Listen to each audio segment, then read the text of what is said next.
Okay, I want to go through a defending example for you. Now, what I've done is I'm going to show you some defending clips with Adeyemi and Diani in centre backs. As you can see, they got like 30, 40 defending.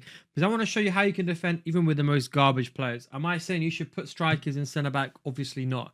But I wanted to show you an extreme example of how I want to show this example here. So look, obviously when you play a striker and centre back, they're going to be completely out of position. So in these clips, as you can see, when I press circle, that's actually me pressing teammate contain, by the way. So whenever you see me press circle, that's teammate contain. And you can see, look, even though Adeyemi is out of position, right? You can see that's Diani, Adeyemi, both are centre backs. You can see, look, I use a bit of teammate contain. Look, with Adeyemi, I manually defend. And you see how I win the ball back here, what you'll see in a second.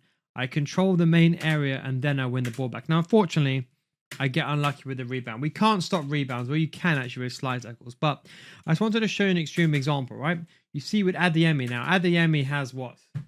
Maybe 30 defensive awareness, God knows what. He's got one of the slowest running jockeys, but you can see by anticipating where the danger is going to be, I'm blocking the angle towards goal. You see, for example, like here, I'm showing my opponent away from goal. I'm saying, if you're going to turn around and shoot, you're going to hit me.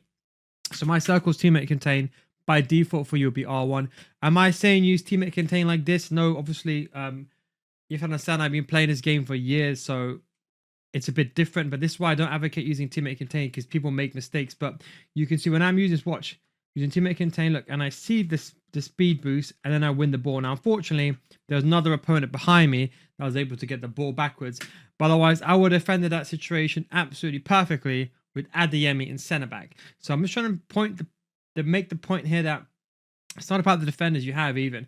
As long as you got some decent defenders with decent pace, you can defend the situation. Do you want to get better at FC 25? Now, before you skip ahead, what if I told you if you join my FC school and you didn't get better after 1 month, I'll refund your money? I can say this because I've been running my FC school for many, many years and thousands of students join and even stay on. We go over complete in-depth gameplay tutorials showing you both the theory of something and the gameplay examples using real-life examples in a structured format that's like a course. The videos are on a systematic learning system teaching you everything from the core mechanics, the basics to the meta so you can get better as a whole with explanations that go beyond the scope of my YouTube channel. FC School has already started with every single tactical layout, focuses, meta cards, and learn the meta before it even becomes the meta. So come join thousands of others in a mature audience community for those looking to get better at FC25, patreon.com/nilguides, or click the link down below. Now, when you join, we already have a library of hundreds of videos, more than my YouTube channel, in fact, with new videos on FC25 getting constantly added so you'll never run out of content. The biggest mistake people do is they spend thousands of dollars on FP points every year thinking this will make them better, but it won't.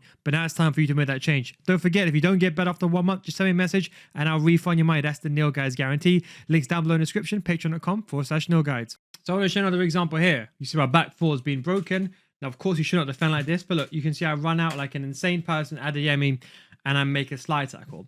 Then you can see I'm in trouble, but we you see, watch, with Diani, a striker, I'm holding the defensive line, keeping everyone in shape. That's the most important thing. Keep everyone in line, keep everyone in shape.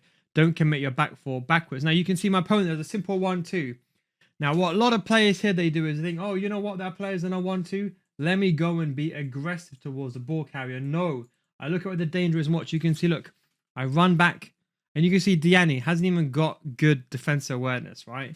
And you can see I recover and she's like 5'7" or whatever. So the point I'm trying to say is, look, it's all about positioning and running back.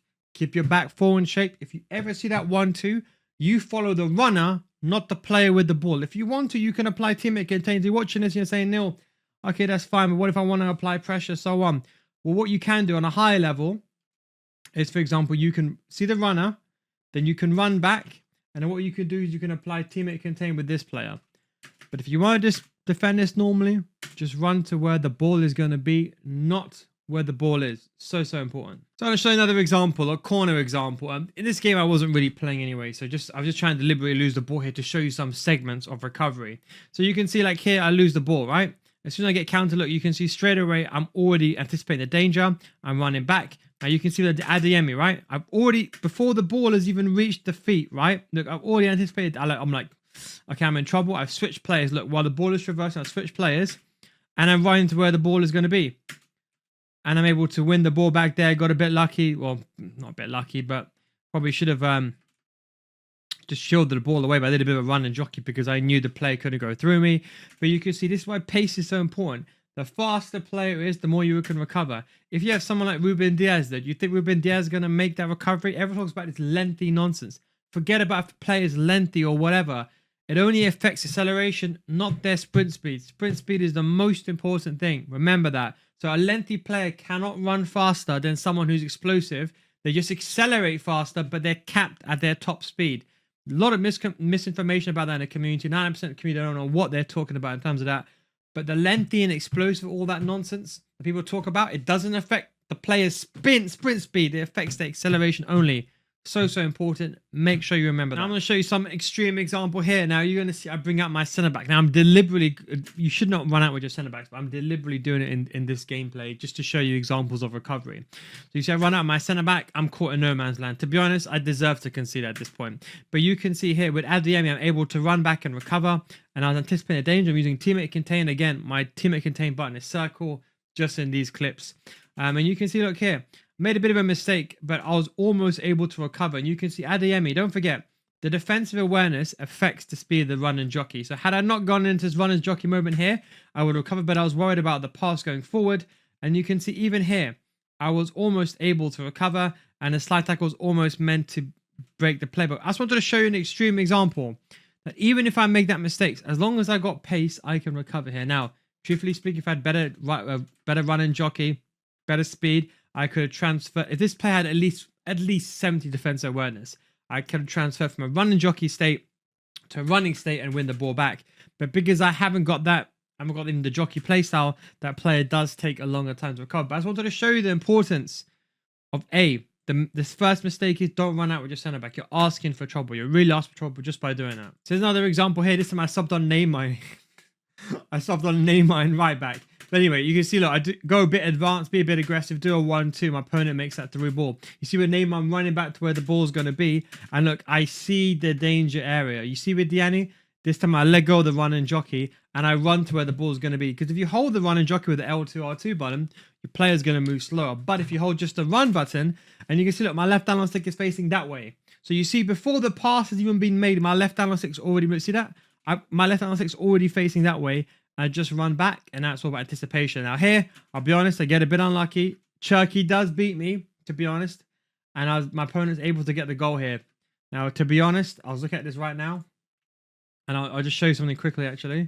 If I go to foot.gg, if I go here and I type in Cherky. Now, Cherky has 80 sprint speed.